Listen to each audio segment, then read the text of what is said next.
welcome to This Way Up Live in the Creative Brief event. I hope everyone is doing well. I can see some of you have said hi already. I'm saying I hope everyone's doing well despite everything that's going on. We are going through a pandemic, so it is something, isn't it? For me, I have to say what's so lovely is I'm not in just this tiny little bubble with my 6 months old, but I actually see all of you. So it's really lovely to see you all. Before we get started, I thought I would give a very quick recap of the format because I know that some of you have attended this event before, so you kind of know about it, but some of you might be brand new to it. So the event is split into two parts. The first part, Nikki will be interviewing us, the panel.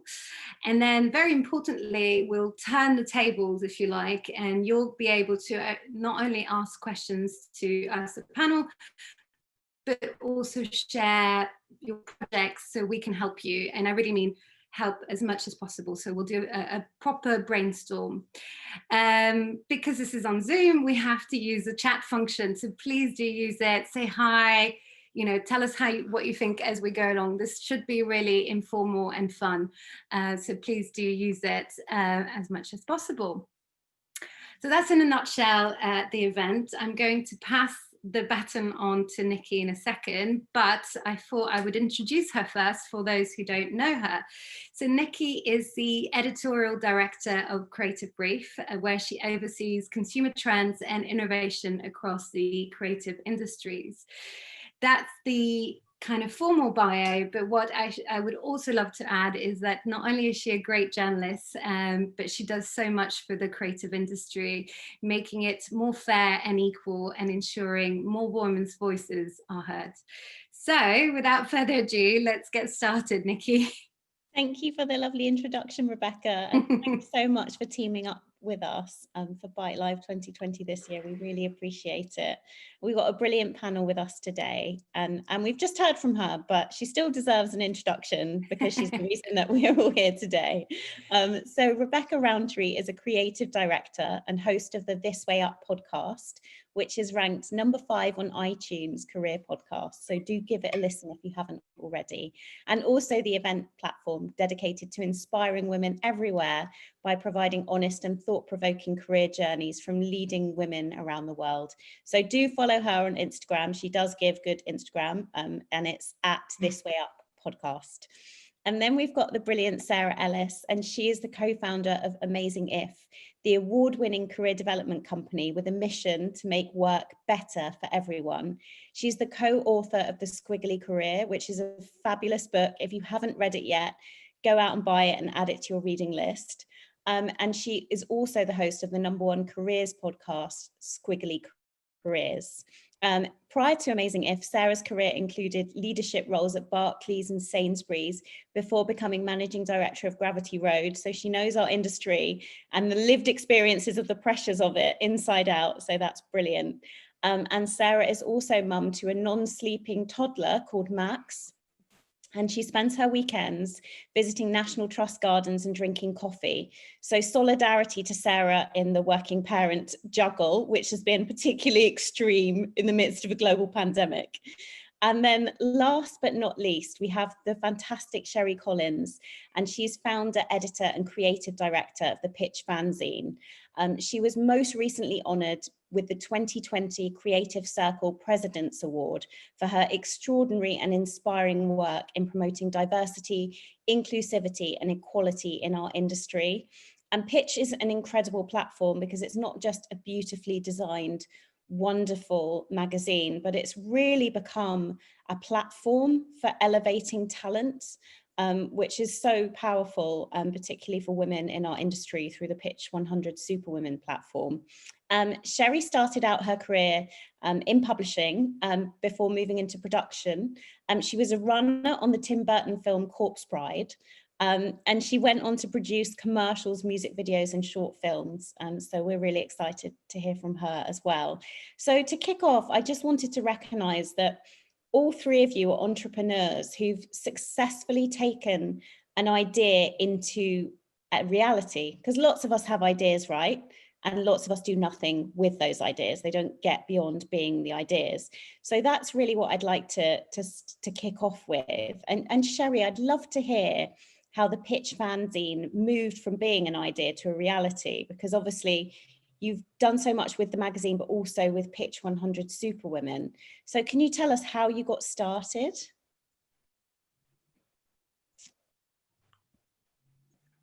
You have to be on mute. We're still on second lockdown. We're still on mute. So. All right. I suppose the Pitch fanzine platform is 5 years old now. It started, as originally to kind of like showcase creative talent. But what I did, I suppose, I've been thinking about this, is I gave it time. Instead of rushing, I took time to, of course I was working in industry already, but it was a good way of like meeting people, talking to people. So I took time with the brand. So yes, it's 5 years. And I would say you would realistically start a brand from scratch. It will take, and I know from my own experience, that I'm so glad I gave it that time, that 5 years, and not try to rush everything. So loads of different things kind of happen at different points. Superwoman came after having conversation with loads of different women in the industry.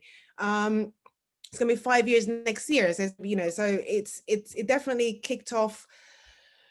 I would say it definitely happened because I wanted to create a magazine, which I guess talent, but I needed to kind of make sure that I didn't try and go, oh right, in 1 year's time I need to have 100,000 followers on Instagram, or I need to have, I didn't aim for that. And I think if you're starting a project from scratch, I think keep that in mind, that you don't have to rush it, and it's okay. Yeah.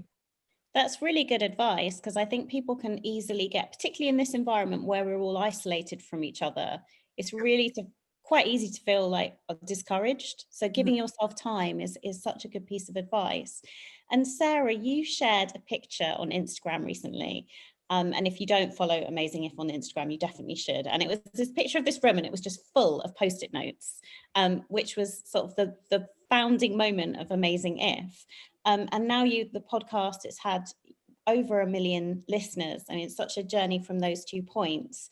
Can you tell us how you got started? Sure. Well, I think importantly, I also have loads of ideas that I do nothing with. So that hasn't changed, and there's no silver bullet. And the thing I'm best at is coming up with ideas.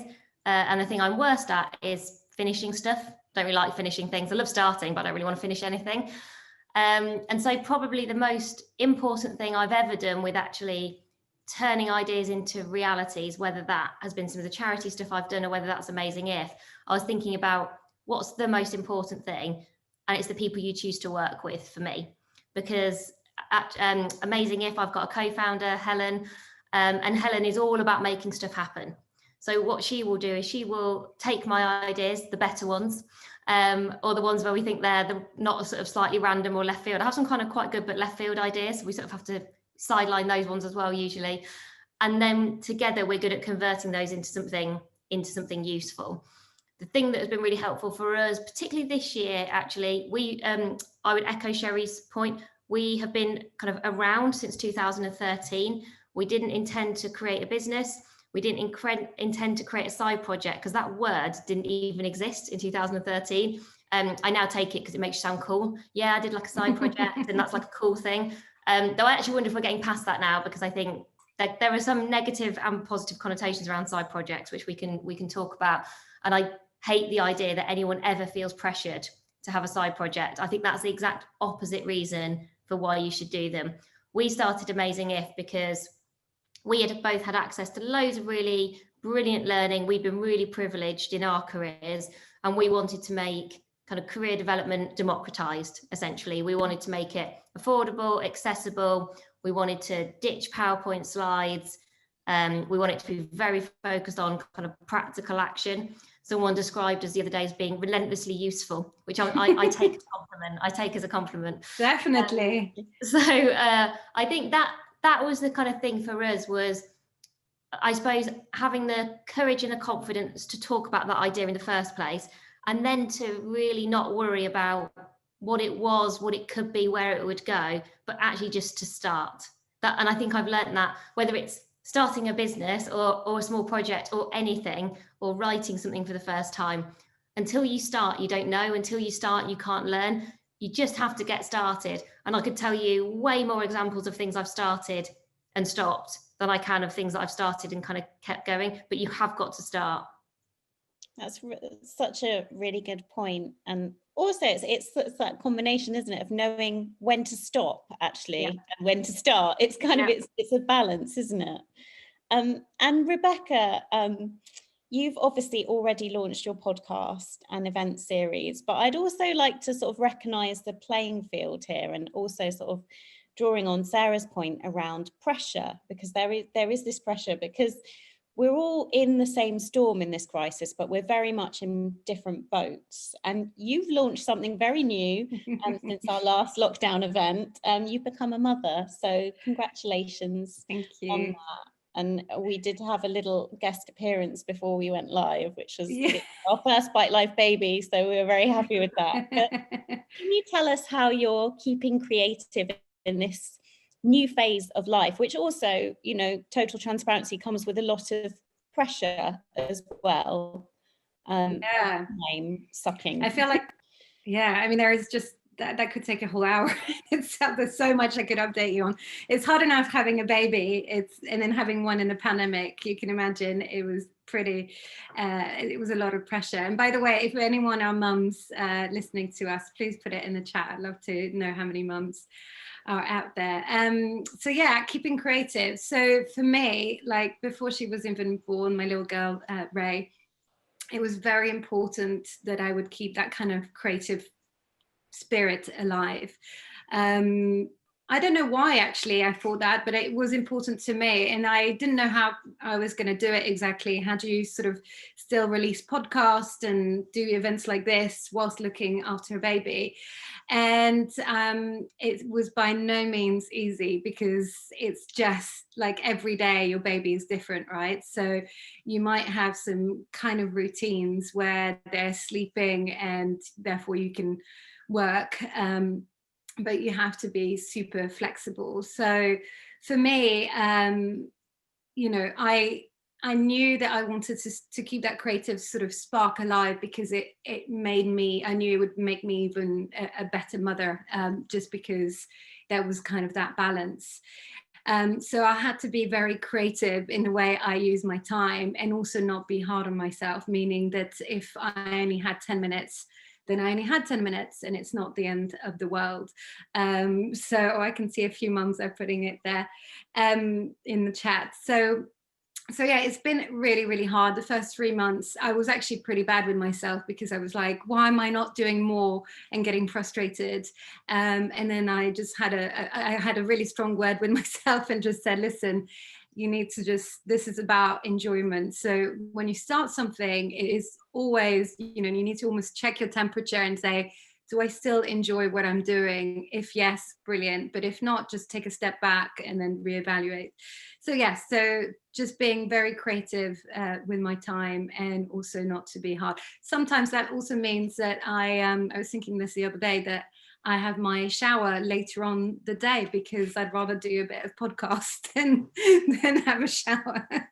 So that's how creative I've become. That's really good to hear. And I think there's so much in that, in especially your point around, you know, what is it that makes us happy? I think sometimes, you know, happiness is never a KPI that's often talked about that much when it comes to careers. And it's like, actually choosing happiness, especially now, is such a kind of important thing. And so I'd really like to sort of focus on moving from ideas to execution. And Sarah, you made this lovely comment, which I think is so apt for this year, 2020, about the need to shift our thinking from plans to possibilities. And the pandemic has put a lot of aspects of our lives on pause. You know, a lot of people have lost their jobs. You know, I'm sure there might be people listening today who've lost their jobs. And how do we ensure that we don't fall into that trap of feeling that we're not progressing, that we're losing momentum with our plans, our projects, and our sense of purpose? I think really relevant always, but particularly for this year. So I always think with this, there's kind of 2 points. There's almost a mindset and a skill set that I kind of think is useful to think about. So from a mindset perspective, it's around how can we stay optimistic? How can we create an environment of optimism around ourselves? Which might sound a bit like, what I'm not saying is you should be happy all of the times or that you ignore the tough times, but we know that when we're optimistic, we are good at spotting opportunities, solving problems, and asking for help. And I feel like when you're trying to explore any possibility, opportunities, problems, and asking for help are pretty critical things. And actually, we can learn optimism. It might sound like I'm either optimistic or I'm not, a kind of binary thing, but actually it's not. There are things that we can do day to day, every day, to help us feel more optimistic, because it's really natural to feel pessimistic, particularly this year. And actually, one of the things that we aren't often very good at is seeing what I call our very small successes. So we have these big ideas in mind. I want to launch this project. I want to start a podcast. I want to do a blog, whatever it might be. I want to start my own business. Or maybe it's a project in your job that you kind of want to do. And we're very outcome focused. And I think actually one of the things that helps you the most to be optimistic in the moment, day to day, is also recognizing the progress you're making. So moving away from just the kind of the destination to actually thinking about day to day, how have I moved forward with some positive momentum? So, and actually when you look at kind of the positive psychology, there's a really interesting point about, it's not just about reflecting on our very small successes. You've got to record them. You've got to write them down. So there's something in our brains in terms of the neurons that get connected, that when we get something out of our head and put it onto your phone, even better onto a bit of paper, that makes it real. You've put it into the real world, essentially. And so anytime I need a bit of optimism, it could be the end of a day that's gone badly. It could be the end of a week where I just feel like this is not going well. And crikey, did we have some tough times? At the start of lockdown 1, I watched all our income for the rest of the year disappear in 48 hours. So I felt quite pessimistic at that point, I think it's fair to say. And I think at the end of every day going, what has been a very small success, personal or professional? Very small success might be getting your toddler to eat some peas that day. It might be getting my non-sleeping toddler to sleep before like 8:30. He's like such a night owl, it's driving me insane. And so I think recognizing all of our positive progress really helps mindset and that kind of optimism. And then in terms of skill set and exploring those possibilities, I think my biggest piece of advice would be around following your curiosity. Like, what are you curious about? What are you intrigued by? What gets you frustrated? What problems do you want to solve? Like, what are those things that you just kind of think, and I'm not saying we should do these without getting paid for them, but you probably would be interested anyway. You know, you probably would want to read about these things. You'd probably want to watch these things. And if you're doing things with your own energy and effort that's kind of additional or discretionary, it's got to fit that bill, because otherwise it just starts to feel like a chore or kind of too hard. And that to me is just kind of never worth it. When we first started recording our podcast, that I swear only my mum listened to for really quite a long time. Saying 1 million downloads now sounds massive, but honestly, our growth is so boringly slow and steady, it's untrue. And when we did that podcast, that cost us money until really recently. And even now we just break even, to be kind of really transparent about it. It doesn't make us any money. But every time I record a podcast with Helen, I have more energy at the end of that podcast than I had at the start. And as long as that's true, and as long as we can afford it, we'll keep going. I love that point about curiosity as well, because I think like feeding off your natural curiosity drives your creativity. And thank you for being transparent about the financials, because I'm aware, like particularly in this climate of presenting, you know, perfection basically, and it's really good to hear that transparency. And Sherry, I'd love to get your view. How has the pandemic impacted you and your business, and how are you staying inspired and creative? And how are you remembering not to be on mute? Well, I'm glad you didn't hear the first bit. You know what? At the beginning of lockdown, I kind of decided that I wasn't going to be thinking about the money. You know what I mean? That wasn't going to be the thing for me. It's never been anyway, but it's been, you know, obviously pitch earn enough to pay itself, and that's fine. But I was going to think about the creative side of what it is I wanted to create, and especially focus, you know, my newsletters now, you know, finally writing those. So what's keeping me inspired is just deciding that I'm just going to focus on creating and focus on writing. Just find a couple of things within the business I love doing and just focus on that, because I can't go out and meet people. I can't go to events. There's so many different things you can't do. Instead of kind of thinking, okay, I can't do it, you know, and start negative or, you know, whatever. I just think, okay, what's the positive? You know, I kind of always look on the glass half full anyway. So it's like, for me, it's like, okay, and then how do I keep inspired? I talk to people. My you know, I go for, I keep telling everyone, I go for conference walks on my phone. I go to the park, walking with, you know, and just having conversations, and those just being out and about, fresh air, just walking and talking to people. And actually, you know, we talk about the pandemic. We don't know, it's not even about work. We just talk about general nice things. And we don't have, at the moment, it's tough for us to kind of, you know, run into somebody and go, oh, I like your shoes, and then have a long conversation about the shoes, and then holiday, and then everything else that goes along with that. So, you know, what keeps me inspired is just focus on creating, but not being pressured by, you know, I have to make things for other, you know, like creating something that I love doing. It doesn't feel like work to me. I do loads of stuff, but really, you know, it doesn't feel like work, because I've made it feel like work because I'm doing stuff that actually I love doing. So yeah, that's it. I love that advice about getting outside as well. It's so simple to do a walk and talk, but we just don't a lot of the time when we could.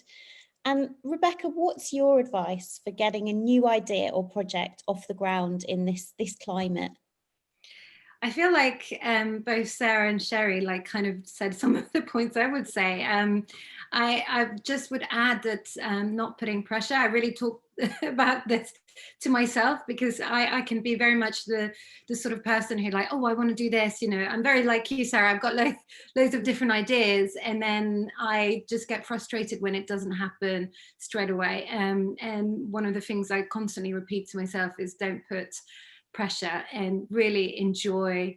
I know I keep going back to that, but it is really important. For example, you know, this panel, doing this with you, Nikki, this is a joy for me. This is, you know, I'm a bit selfish. I want to chat to you guys, but also seeing all these amazing people watching us. So that's what I mean, is that joy.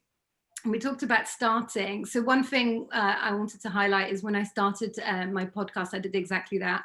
I kind of lied to loads of people and said I had a podcast, and then just went and recorded them for the podcast. But one thing I didn't expect at all is I got a bit of a slap in the face for internally, because a part of me was just so scared of this failure of just putting my voice out there, and that was really scary. So one thing that really helped me, and it's not for everyone, but like journaling and just trying to work out what it is that makes you scared to just take that leap, and then just be super kind, because fear of failure is a normal thing. It does happen, and it's okay. But for me, the failure of not starting was bigger than not doing anything. That makes sense. That's such a lovely point around actually not doing anything is almost the bigger risk, and really ties into the next theme around pressure. And, you know, obviously this current situation that we're all in, like protecting your time and space, or even being intentional about how you use your energy and your time to grow your brand and your business. I know, Sherry, you're quite intentional about how much time you spend on social media.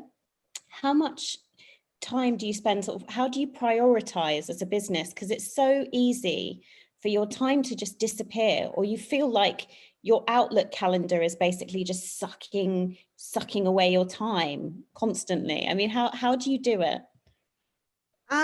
You know, at the start of launching, when I launched Pitch Frenzy, number one, I'd 6 years out of my career before it started. So when I actually kind of came back to launch a magazine, everyone was on their phones. They're all on social media. And for me, I found that, and actually maybe Rebecca, once you have children, you'll find out your phone, you won't be able to find your phone for like years. I didn't like find my phone for years. So no, I wasn't on social media. So when I launched the brand, I was definitely not going to launch it with social media in mind. You know what I mean? It was just not me as a person. So in terms of my time with social media, I actually kind of gave my social media to my assistant, say, you do it. And then I focused on meeting real people and going to events, like I said, and you know, just making sure, like my meetings, you know, at the beginning, I kind of set up my rules of how I'd work. Like I'd never had a meetings, you know, past 2 o'clock, because I need to get home to go and collect the children from school. You know, there's like certain things I kind of put in place to make sure that my time wasn't eaten up. And social media now, I kind of use social media for different things. And my Instagram now, it's now my covers, and also the covers for Superwoman. And, you know, so it's going to be Pitch List next year. It's going to be all the Super's covers is going to be on there. It's going to be up there. My Instagram, I keep that very personal, you know, but I also have work friends on there. And my Facebook, because I talk to my family, I have my Facebook, but I also go through it regularly at Christmas and go, who are you? and delete people because I haven't heard from you. Like, I'm never going to see you. So, you know, why are you kind of knowing about my life? So I kind of do that quite a lot as well. So I very limit. But then I spend loads of time in the garden. I have to say, you know, when it's sunny, I'm in the garden also. So, you know, there's time to self-care, but, you know, it's a word that everyone talk about, self-care, but I definitely built that in the brand at the beginning because I did before, you know, I was working as a producer beforehand, I'd burned out. And that's why I'd taken 6 years out with my children. Because, and so when I went back, I'm like, no, I'm not going to work like that anymore, you know, so that's why it doesn't feel like work to me because I've built in the brand a way where, you know, I might do 2 days of meetings and the rest of the time I am, you know, I just chill. I love the way. Oh, Nikki. Oh no, what was the end of that sentence? She loves That's a real antithesis. cliffhanger, isn't it? It's a real cliffhanger. She Move loves- fast and break things that we've had when it comes to, it's like move slowly with care. Nikki, you may want to repeat that, it just cut out. Oh, sorry. So I was alright. just saying, I love how both of you, Sarah and Sherry, have really sort of focused on what you prioritize, like as individuals as well, like the slow and steady growth and the self-care element. It's like the antithesis of that whole move fast and break things, you know, Facebook, you know, startup mantras that a lot of us have really kind of maybe internalized slightly. And Sarah, I really wanted to get your view because one of the things that we've definitely seen at this point is the struggle that people are having with keeping control of their time. And I think that this is really important for people that might be currently in a role but looking to start something new, or even sort of lacking that space to think strategically about their careers, because I really feel if you don't control your time, you can't control your career or be intentional about what you're doing. So could you give us some advice around that? Yeah, of course. And I think, I suppose the first thing on time is that, and there's some kind of real truths about time, that we all have the same amount. And personally, I'm not a kind of fan of this idea of, it's like, and I should be able to run my own business and do this other brilliant thing and do this and do this and do this. I think you do time trade-offs, and I think you have to work out those tough choices, and those things are not always easy, but you have to kind of figure out, what does time well spent look like for you? So when you get to a Friday, every Friday or Sunday or whatever day you want to do, you want to ask yourself kind of this question, like, has my time this week been time well spent? And it's probably actually better to do it over the course of all of your week, not just kind of your working week, whatever that looks like. And I just, you know, I work, and to be really transparent, I work a lot in terms of actual hours. When I say to some people that I work full time, I get the side head, as I call it. Oh, it's a shame. I'm like, it's not a shame. I mean, I would work more. Like, very unpopular to say that, but I'd love to work sometimes on a Saturday afternoon rather than look after my annoying toddler. But you know, that's a choice that I made a couple of years ago that I sort of have to stick with, to be honest. But I love working, and I do think I've been talking a lot about this idea of active rest, and I think this is particularly important. So when we're talking about rest, sometimes we think, oh, okay, it just means, you know, if you're sitting and watching Netflix, or like even going to sleep, or like lying in bed or whatever, and those things are okay, they're kind of restful, but active rest is really important, where you are present, immersed and absorbed in something different to your job. And I really recognize how important that is for me, and I, through the pandemic, have lost a bit of that. So like if I'm going to exercise, I want to exercise with other people in like a dance class. That, even though I'm very introverted, that's how I get very immersed and kind of present. If I have to sort of do it by myself in my lounge, I sort of think, oh, I could just look at my phone, or I could just, I can't listen to a podcast in my house. I have to go for a walk, because then I genuinely listen, and then listen and walk, and I think, oh, a few calories at the same time, win-win, brilliant. And so I think just thinking about those time trade-offs, only you know what time well spent looks like for you. You do then have to have that confidence in going, well, what it looks like for me. Like, I was just listening to Sherry there. I was like, oh, it sounds like so nice, so lovely. And like, she just sounds so much calmer than I would. But equally, there's no way I'm picking up my toddler at 2 o'clock. He stays at nursery until like 6:15 on the dot, and he's like the last one out. And I learned not to feel guilty about that. There's no point feeling guilty about not feeling guilty, essentially, I've worked out.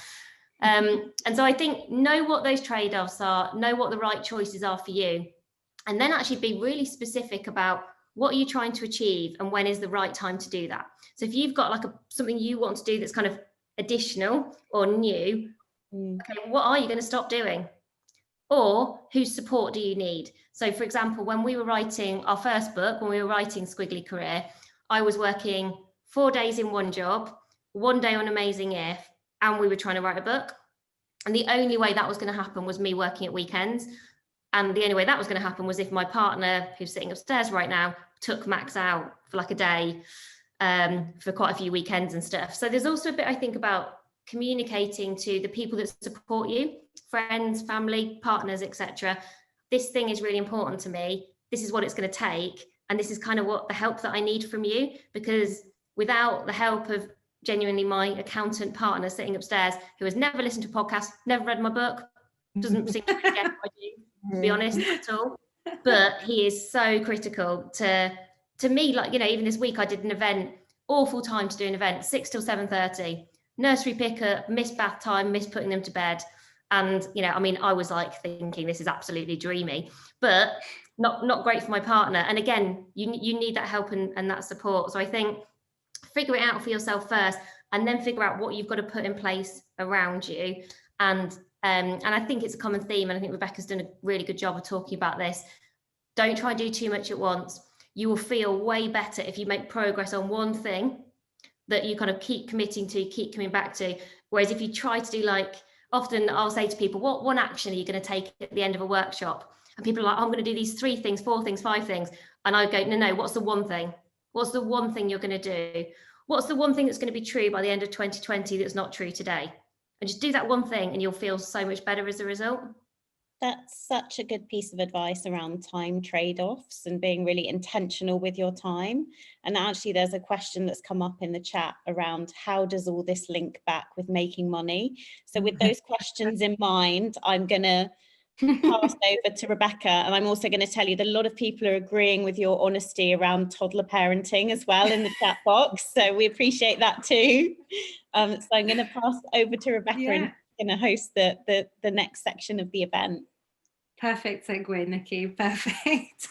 Yeah, so this is the important bit where you guys get to ask the lovely panel some questions. It can be specific to what they just said. I've got about 1,000 for both Sherry and Sarah, but I'm going to limit it. It's not about me, it's about you guys.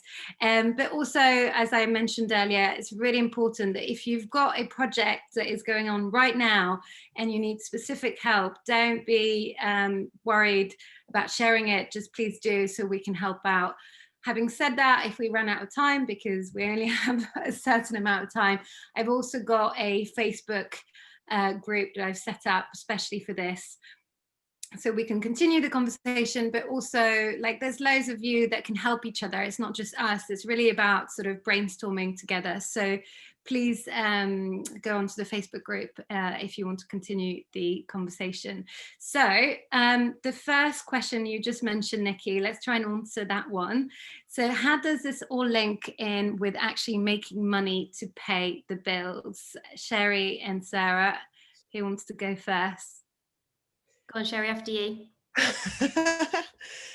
Okay, well, you know what? I suppose it's how do I make money, or how do we make money? It's with Pitch, I like I said, I never set out to kind of like it was originally like, okay, I'm gonna make loads of money, I'm gonna sell it and make millions. Of course, you have those little dreams at the beginning, but then you kind of reality checks in, and you're gonna actually, it's gonna take a lot more time to do this. So I suppose partnerships is what I do with Pitch, and it's just building those relationships. And I think when you build a really good brand that stands for something, or a brand that is not just a brand, but it's actually you. I mean, I say to people that the Pitch fanzine is like the electronic version of me as a person, and the printed version is all, you know, it's also me, but it is the printed version of me, I suppose. But it's like, I don't, how to turn it into kind of like money. You got to like take your time and kind of see which bit of your brand people are interested in, and then kind of push that bit. You know, the magazine advertising was not, you know, was never going to kind of pay my bills,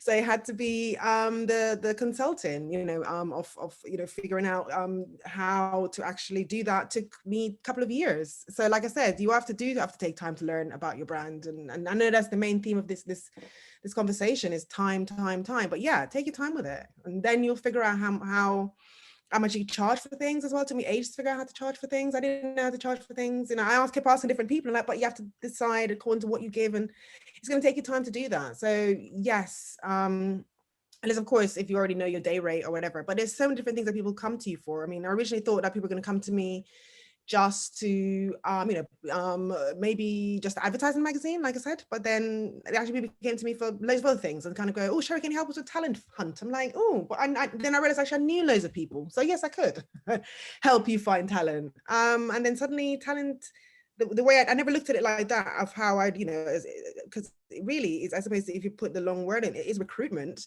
because you're recruiting talent for you know, for a company. But how I do it is in a way where it doesn't feel like I'm just, hey, come and do that job. You know what I mean? I actually told people out of a job, this is not right. I say, this job is not right for you. Don't go for that job. So I do that. So I know I'm going on and on, sorry. But yeah, how you make money out of it, take your time. Very good piece of advice. I would echo that. And again, to kind of be really transparent. So Helen and I, myself and my co-founder, we both, in lots of ways, you'd be like, don't set up a business when you have got massive mortgages, massive childcare costs, and we both do. We only did Amazing If as our full-time roles when we could pay ourselves a really decent salary from day one. So we're not that, like, oh, you don't need to pay yourself. It's like, who can not pay themselves? Like, I can't get my head around that, but I kind of come from a background where I've always had to make my own money and be very independent kind of from the start. And so that was never an option for me, and everybody has a kind of different situation.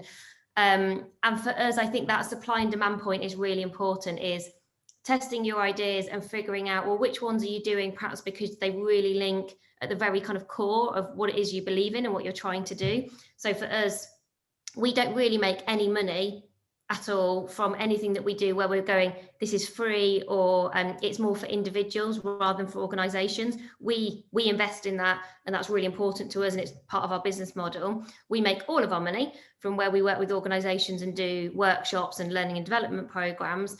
And again, we built that up really slowly over time. We built our reputation up. And again, we also built up our cash flow, to be really boring and frank about it, so that actually when the pandemic hit in March this year, and all of our stuff had been face-to-face and all of our income did disappear, that when for 3 months I had to not pay myself, we were okay.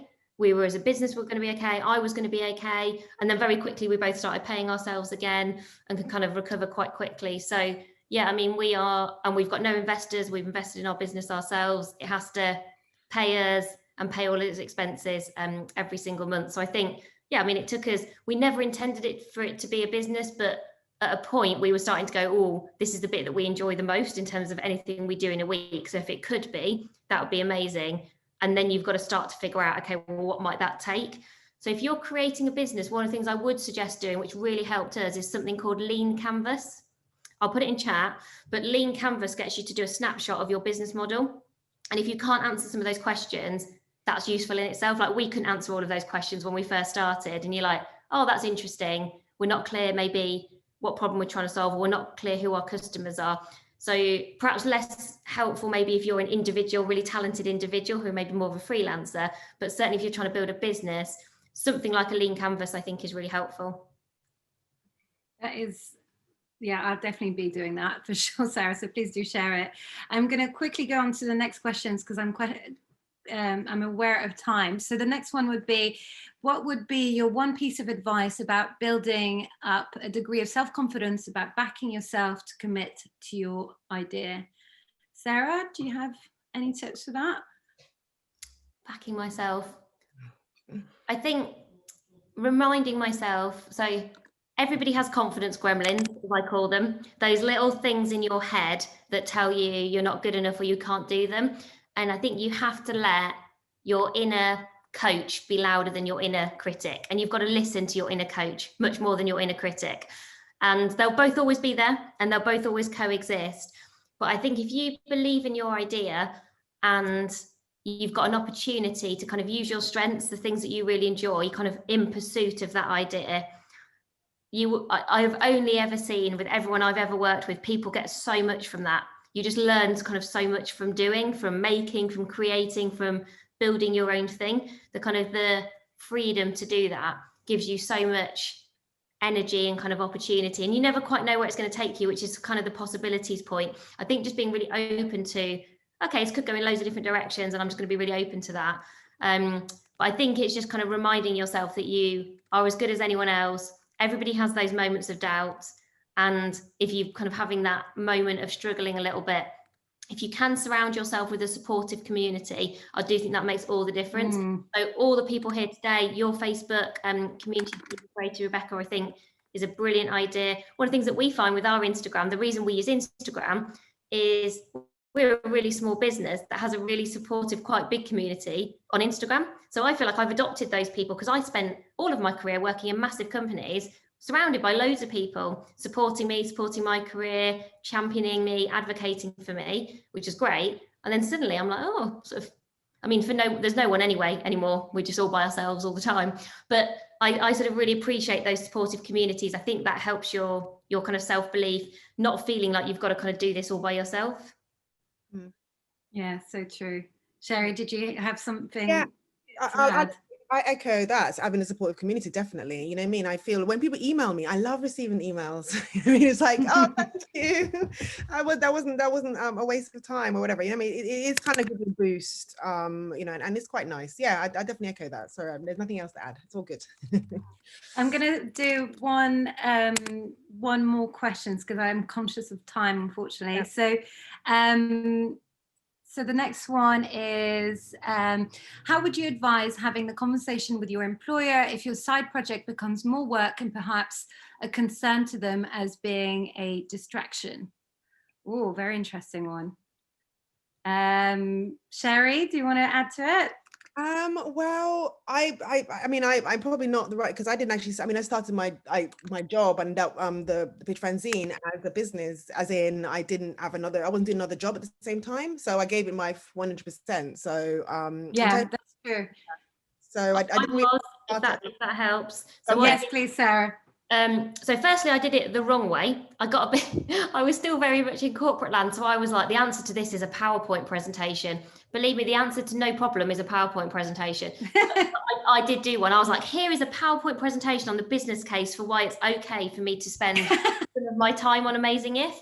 And I mean, Sainsbury's were just like, I was always a weird anomaly anyway, a little bit, but they quite liked it. I think they kind of, I don't know, they found me quite interesting, I think, if nothing else. And I think for me, the important thing was, I think if it's a conflict, as in you are doing something that's competing, it's very different to if you're doing something that's completely different or complementary. So I think know where you are on that spectrum. Conflict is way tougher. Complementary can be useful, or if it's just different, like, I mean, I was head of corporate responsibility and I was doing a project on career development, so it's very different. When it got to the point, and I did it in all my own time. So initially it was, and at that point, clearly I didn't have kids and I had loads of time and I could do whatever I wanted. It was brilliant. So, after work, I'd be delivering workshops. I'd be meeting Helen and we'd be planning for stuff. I would do stuff. We'd spend weekends together doing those Post-it notes that you saw on Instagram. So at that point, it didn't really impact Sainsbury's. Then when it got a bit bigger, I started taking holiday to go and deliver workshops in other companies.